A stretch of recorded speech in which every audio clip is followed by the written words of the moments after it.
27,634 हो गई है।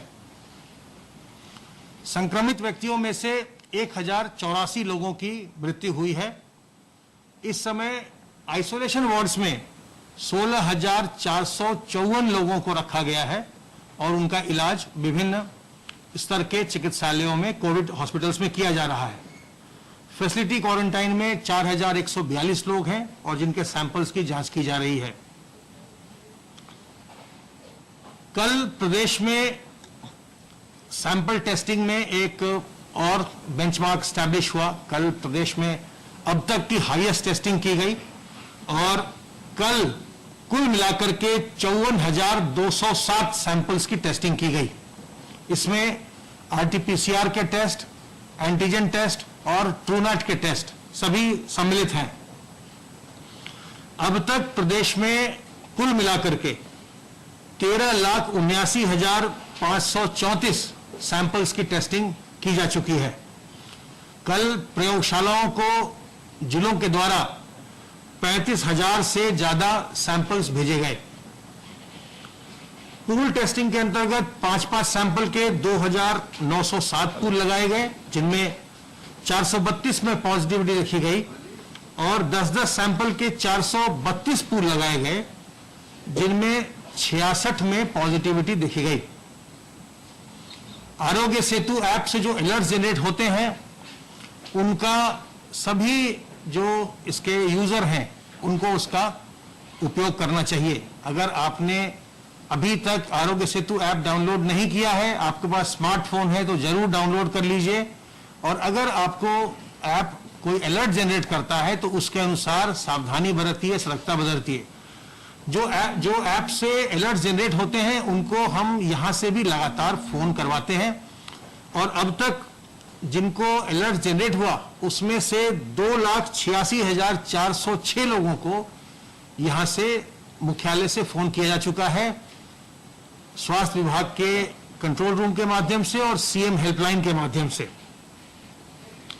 सर्वेलेंस की गतिविधि के अंतर्गत 29,873 कंटेनमेंट एरिया वर्क हुआ, जिसमें 1,71,471 टीम दिवस के माध्यम से 1,24,35,528 हाउस होल्ड का सर्वेलेंस किया गया, जिसमें 6,34,41,383 लोग रहते हैं। आप जानते हैं कि हमारा पूरे प्रदेश में एक अभियान चल रहा था डोर टू डोर सर्वे का, जिसमें हम घरों के ऊपर हमारे वर्कर्स नंबर भी लिख रहे थे, डेट लिख रहे थे और साथ ही साथ स्टिकर भी उन्होंने लगाया, जिससे कि उनको फोन नंबर का ज्ञान रहे लोगों को कि इमरजेंसी होने पर किस फोन नंबर में कॉल करके पूछना है, क्या क्या सावधानियां बरतनी है, उसके स्टिकर भी लगाए गए। ये अभियान हमारा 15 जुलाई को समाप्त हुआ और इसके दौरान हमें लगभग 2.25 लाख लोग ऐसे मिले हैं जिनमें कोई खांसी या बुखार या सांस लेने में तकलीफ ऐसी बातें दिखाई पड़ी हैं और उन सबके सैंपल लेने का अभियान चल रहा है। 40,000 से ज्यादा लोगों का सैंपल लिया जा चुका, बाकी लोगों के सैंपल भी 2-3 दिन में सबके सैंपल ले लिए जाएंगे। तो ये एक बहुत ही बड़ा अभियान था जिसमें पूरे प्रदेश के घर घर जाकर के टीमों ने सभी 75 जिलों के घर घर जाकर लोगों को पूछा और उनकी कोमॉर्बिडिटी के बारे में भी पूछा, जिसको हमने लाइन लिस्ट किया है। उसको हम उस डेटा को हम यूज करेंगे उनको सावधान करने के लिए और बाद में उनके जो कोमॉर्बिडिटी है उसके मैनेजमेंट के लिए भी। आज एक नई सूचना आपसे मुझे शेयर करनी है, वो ये है कि हमारी कई तरह की व्यवस्थाएं हमने बना रखी हैं। हमारा राजकीय जो व्यवस्था है उसमें L1, L2, L3 है, जिसमें कोविड केयर सेंटर, हमारे L1 हॉस्पिटल्स, L2 हॉस्पिटल और मेडिकल कॉलेजेस हैं, 3 स्तर की व्यवस्था है। इसके अलावे जिसमें जो L1, L2, L3 है, इसमें 1,51,000 बेड्स की व्यवस्था है। इसके अलावा जो डॉक्टर विनोद पॉल की कमेटी ने रिकमेंड किया था प्राइवेट हॉस्पिटल्स के लिए, उसको भी प्रदेश में उसके भी प्राइवेट हॉस्पिटल्स के लिए भी रेट नोटिफाई कर दिए गए हैं कि अगर कोई प्राइवेट हॉस्पिटल अपने आप को, अपने हॉस्पिटल को पूर्णतः कोविड हॉस्पिटल में कन्वर्ट करना चाहता है या अपने एक किसी इंडिपेंडेंट ब्लॉक को कोविड ब्लॉक में कन्वर्ट करना चाहता है तो वहां अगर मरीज भर्ती होते हैं तो उनसे वो क्या चार्ज करेंगे, इसके रेट भी पूर्व में ही निर्धारित कर दिए गए थे और इसके आधार पर कई शहरों में प्राइवेट हॉस्पिटल भी अब कोविड हॉस्पिटल के रूप में चल रहे हैं। प्रदेश में अभी तक होम आइसोलेशन अलाउ नहीं किया गया है। वो इसलिए नहीं किया गया है, बहुत ही सोची समझी ये नीति है, क्योंकि जो लोग एसिम्प्टोमेटिक होते हैं वो भी संक्रमण फैलाते हैं और अगर वो घर में आइसोलेट किए जाएंगे तो अपने घर वालों को और फिर अगर वो बाहर निकल के घूमते फिरते हैं तो बाहर वालों को भी वो संक्रमित कर सकते हैं। इसलिए हर एक व्यक्ति को यहां उत्तर प्रदेश में हम फैसिलिटी में ही आइसोलेट करते हैं। कुछ लोगों को जो बार बार ये चाह रहे थे कि हमको बेहतर सुविधाएं मिले और बार बार ये अनुरोध कर रहे थे कि हम और कुछ बेहतर सुविधाएं चाहते हैं, हम उसके लिए भुगतान भी करना चाहते हैं, उसके लिए एक बहुत ही सुलभ और सस्ता विकल्प आज उस पर एक निर्णय हुआ है। हम 2 शहरों में लखनऊ और गाजियाबाद में इसको प्रारंभ करने जा रहे हैं और उसके पश्चात ये अन्य शहरों में भी प्रारंभ होगा। इसके अंतर्गत जिला प्रशासन किसी होटल का अधिग्रहण कर सकेगा, उसको वो होटल से उसका वो निर्धारण करवा लेंगे। गाजियाबाद और लखनऊ के लिए जो प्रस्ताव आया हमारे पास, उसमें डबल ऑक्यूपेंसी पर 2,000 रुपये प्रतिदिन का है, अर्थात 1,000 रुपया प्रतिदिन वो व्यक्ति रहने खाने का भुगतान करेगा और चिकित्सकीय व्यवस्था उसमें राज्य सरकार की ओर से डॉक्टर्स, नर्सेज, पैरामेडिकल की टीम लगाई जाएगी, जिसके लिए जो उनकी चिकित्सा व्यवस्था वहां होगी उसके लिए प्रतीकात्मक उनसे एक मुश्त केवल 2,000 रुपया लिया जाएगा। इस तरह से जो लोग बहुत सुविधाएं चाह रहे हैं और जो हम चाहते हैं कि हमको अपना अलग से अटैच टॉयलेट मिले, हम टीवी देखें और हम ज्यादा सुविधाओं के साथ रहें, अगर वो एसिम्प्टोमेटिक है जिसमें ज्यादा जटिलता नहीं आती है, उसमें वो बुजुर्ग नहीं है, कोमॉर्बिड नहीं है, तो वो ऐसी सुविधा का उपभोग कर सकेंगे, उपयोग कर सकेंगे। इसमें वो नॉमिनल रेंट दे करके वो उसको उपयोग कर सकेंगे। लेकिन अगर जो व्यक्ति कोमॉर्बिड है, कोई गर्भवती महिला है, बुजुर्ग है, उनको या छोटे बच्चे हैं, उनको इस सुविधा का उपयोग करने का अवसर नहीं होगा। उन्हें अस्पताल में ही रहना होगा, कोविड हॉस्पिटल में रहना होगा, जहां उनके लिए विशेष ध्यान देने की आवश्यकता होती है, ताकि तत्काल कोई भी बात होती है तो तत्काल उन्हें विशेषज्ञ चिकित्सा व्यवस्था उनके लिए सुलभ हो सके। ये जो व्यवस्था की जा रही है ये केवल एसिम्प्टोमेटिक और जो वेरी माइल्ड होते हैं, पेशेंट्स होते हैं, केवल उनके लिए होगी और ये ऑप्शनल होगी। ये आज भी हमारे जो चिकित्सालय हैं, राजकीय चिकित्सालय या कोविड केयर सेंटर हैं, सभी निःशुल्क हैं, लेकिन ये वैकल्पिक व्यवस्था होगी उन लोगों के लिए जो बार बार चाहते हैं कि हमको और बेहतर सुविधाएं मिले। वो इसका उपयोग अगर चाहें तो कर सकते हैं, वरना हमारे पास सारी सुविधाएं हम निःशुल्क दे ही रहे हैं। सावधान रहिए, सतर्क रहिए। ये बीमारी संक्रामक है, किसी को भी हो सकती है, न उम्र, न जाति, न लिंग, किसी का इसके कोई लिहाज नहीं है। किसी को भी ये बीमारी हो सकती है। अगर जो किसी को बीमारी हो, छुपाइए मत, सामने आइए, जांच कराइए। जांच की व्यवस्था प्रदेश में निःशुल्क है, इलाज की व्यवस्था निःशुल्क है और आप देख रहे हैं कि जांच को कितना अधिक बढ़ा दिया गया है। कल प्रदेश में 54,000 जांचें की गई हैं, तो 54,000 से अधिक 54,207। तो जांच की व्यवस्था बिल्कुल निःशुल्क है, इससे छुपाइए मत, सामने आइए, अपनी जांच कराइए। और जहां भी कहीं कंटेनमेंट एक्सरसाइज के लिए जांच करनी होती है वो तो हमारी टीमें खुद ही करती हैं। अगर आपको ऐसा लगता है आप में कोई लक्षण है, बिल्कुल हीन भावना मत लाइए और बिल्कुल मत घबराइए। जब आप घबराते हैं इस बीमारी से तभी आपको जटिलताएं होती हैं। आपको उसमें पॉजिटिव रहना है, पॉजिटिव रहिए, सकारात्मक रहिए, बिल्कुल आप समय से आइए, बिल्कुल स्वस्थ होकर घर जाइए। और अगर किसी पास पड़ोसी को हो, किसी रिश्तेदार को हो, किसी और को, आपके जानने वाले को हो ऐसे लक्षण आए, उनकी जांच करवाइए। किसी का अगर कोई संक्रमण आए उसके प्रति कोई दुर्भावना मत लाइए, क्योंकि ये किसी को भी हो सकता है, उसकी कोई गलती नहीं है। उसके प्रति मन में कोई दुर्भावना मत लाइए, उसकी मदद कीजिए और वो समय से उसको अस्पताल पहुंचाइए। वो बिल्कुल स्वस्थ होकर के आपका मित्र या आपका रिश्तेदार बिल्कुल स्वस्थ होकर के 10 दिन 12 दिन में अपने घर पहुंच जाएगा। सावधान रहिए, हाथ को साबुन पानी से बार बार धोते रहिए, मुंह और नाक को ढक कर रखिए, सार्वजनिक स्थलों पर मास्क से ढकिए, रुमाल से ढकिए, दुपट्टे से ढकिए, गमछे से ढकिए, इसको ढक कर रखिए। और सार्वजनिक स्थलों पर जब भी जाइए लोगों से 2 गज की दूरी बनाइए। ये जो समय है बरसात का, इस समय ह्यूमिडिटी बढ़ जाती है और ह्यूमिडिटी बढ़ने से जब हम बातचीत करते हैं उसमें भी बहुत सारे ड्रॉपलेट्स हमारे मुंह से निकलते रहते हैं। केवल छींकने खांसने से नहीं बल्कि बातचीत करने में भी ड्रॉपलेट्स निकलते हैं ह्यूमिडिटी बढ़ने पर। तो इसलिए ये ज्यादा जरूरी है इस समय कि हम अपने मुंह और नाक को ढककर रखें। अगर हम संक्रमित हैं तो हमारे ड्रॉपलेट्स दूसरों को नहीं जाएंगे, दूसरा संक्रमित है तो उसके आप में नहीं आएंगे।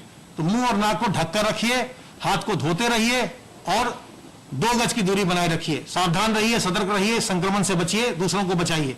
मैं अनुरोध करूंगा अपर मुख्य सचिव गृह से।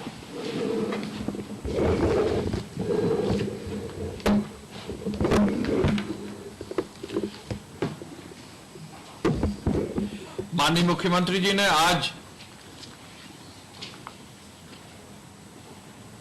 जो कोविड-19 की समीक्षा बैठक है, टीम लेवल की बैठक है, आज सुबह 10:30 बजे ली। उन्होंने आज इस बात पर बल दिया कि हर जनपद में एक कोविड कमांड सेंटर बनाया जाए। आपदा है, यहां पे राजस्व विभाग, जिलाधिकारी, उनके सभी राजस्व विभाग के सभी अधिकारी, मैजिस्ट्रेट्स लगे हैं, पुलिस के सभी अधिकारी लगे हैं, हेल्थ डिपार्टमेंट के सभी अधिकारी लगे हैं, विकास विभाग के सभी अधिकारी लगे हैं।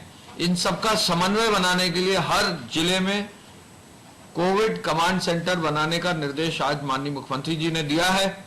और आज उन्होंने ये भी कहा है कि प्रदेश स्तर पर भी एक व्यापक और बृहद कोविड कमांड सेंटर जो है बनाया जाए। एकीकृत कमांड सेंटर की स्थापना के लिए जो भी जरूरत पड़े वो कार्रवाई सुनिश्चित की जाए। जिस प्रकार राहत आयुक्त कार्यालय में अभी कुछ ही दिन पहले एक पूरा जो है मॉडर्न गैजेट्स के साथ, वीडियो वॉल के साथ, इलेक्ट्रॉनिक जो है इंटरैक्शन के साथ एक नया कमांड सेंटर का जो है उद्घाटन माननीय मुख्यमंत्री जी ने किया है, उसी तरह राहत के कमांड सेंटर की तरह कोविड कमांड सेंटर, एकीकृत कमांड सेंटर प्रदेश स्तर पर भी बनाया जाए। मैं अभी लखनऊ जिले का भी निरीक्षण करके आया हूं, तो निश्चय ही यहां पर भी जिले स्तर पर भी ये कार्रवाई शुरू कर दी गई है, लेकिन उसको और अच्छा और मजबूत और जो है इफेक्टिव बनाने के लिए माननीय मुख्यमंत्री जी ने सभी जनपदों को निर्देशित किया है। माननीय मुख्यमंत्री जी ने कंटेनमेंट जोन की निगरानी के लिए ड्रोन कैमरा लगाने के लिए भी निर्देशित किया है। ड्रोन्स एक सीधा और बड़ा फास्ट मैकेनिज्म है जहां सर्वेलेंस जो है बाय एयर कर सकते हैं, क्या सफाई हो रही कि नहीं, क्या जो है मूवमेंट लोगों का है कि नहीं, लोग जो है लोगों का मूवमेंट किस ओर है, बाजारों में कोई ज्यादा भीड़ तो नहीं हो रही है। तो इन सब चीजों को जो है देखने के लिए ड्रोन्स की व्यवस्था जो है प्रत्येक जनपद में करने का निर्देश गृह विभाग से चला जा रहा है। हर जिलाधिकारी और हर वरिष्ठ पुलिस अधीक्षक और दोनों जो हमारे पुलिस कमिश्नरीज हैं वहां के सीपीज को निर्देशित किया जा रहा है कि अगले 2 दिन ड्रोन्स का इस्तेमाल व्यापक रूप से करें, जिससे कि ड्रोन्स के मैनेजमेंट से सफाई की व्यवस्था, सुरक्षा की व्यवस्था, मूवमेंट की व्यवस्था का भी निगरानी किया जा सके। सैनिटाइजेशन और अभियान को, स्वच्छता अभियान को और मजबूती देने के लिए उन्होंने ये निर्देश दिया है कि नगर निगमों में जो भी धनराशि की आवश्यकता है वो नगर विकास विभाग द्वारा तत्काल दी जाए। जो धनराशि अवेलेबल है नगर निगम में उसका उपयोग भी समय से कर लिया जाए, और जो जगह जगह स्प्रे की व्यवस्था करनी है, वह स्प्रे के लिए मशीनें लगानी है, ट्रैक्टर माउंटेड स्प्रे की मशीनें लगानी है, इनकी भी व्यवस्था सुनिश्चित की जाए। इस अभियान में औद्योगिक इकाइयों को भी पूर्व की भांति चलने की अनुमति रहेगी, लेकिन हर औद्योगिक इकाई में जहां पर भी जो है इंडस्ट्रियल वर्कर्स की संख्या है वहां पर कोविड केयर सेंटर जरूर बनाया जाएगा।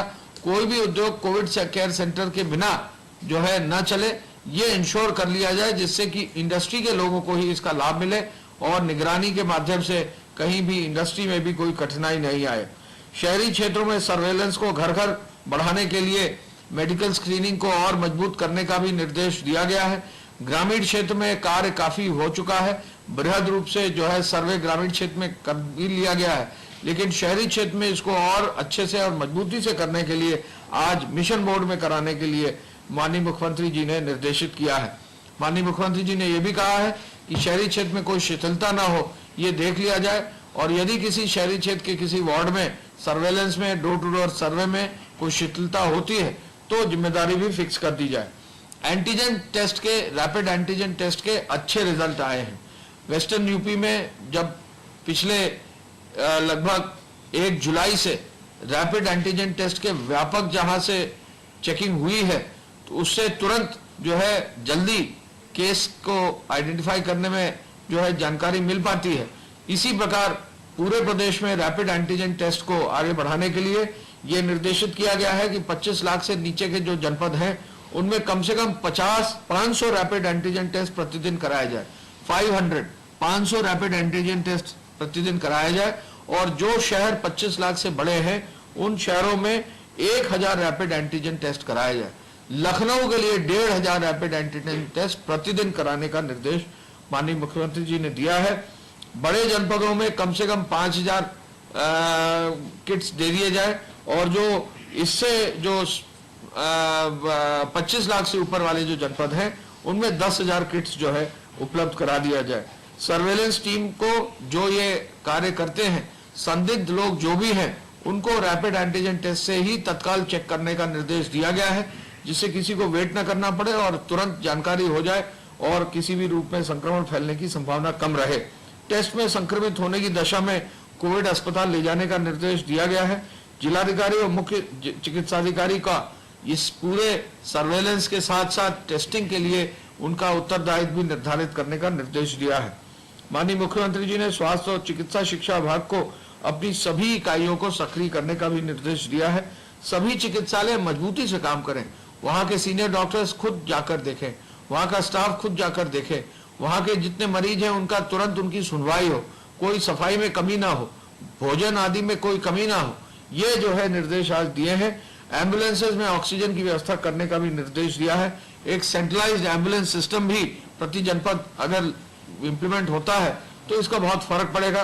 कानपुर में एक सेंट्रलाइज्ड एम्बुलेंस सिस्टम का व्यवस्था की गई है, उसका अच्छा जो है रिजल्ट भी आया है। ऐसा जो है एक तरह से प्रयोग अन्य जनपदों में भी करने का निर्देश दिया गया है। मरीजों को समय से चिकित्सालय में भर्ती करा दिया जाए, ये भी निर्देश दिया गया है। ऐसा ना हो कि कोई मरीज एक चिकित्सालय पहुंचे, उसको वहां भर्ती न करा पाए, फिर वो दूसरे चिकित्सालय पहुंचे, तो हर हालत में किस चिकित्सालय में किस मरीज को भर्ती कराया जाना है ये तुरंत जानकारी हो जानी चाहिए, जिससे कि मरीज को एम्बुलेंस के अंदर भी वेट न करना पड़े। वेंटिलेटर्स को क्रियाशील रखा जाना, ये भी एक कार्य दिया गया है।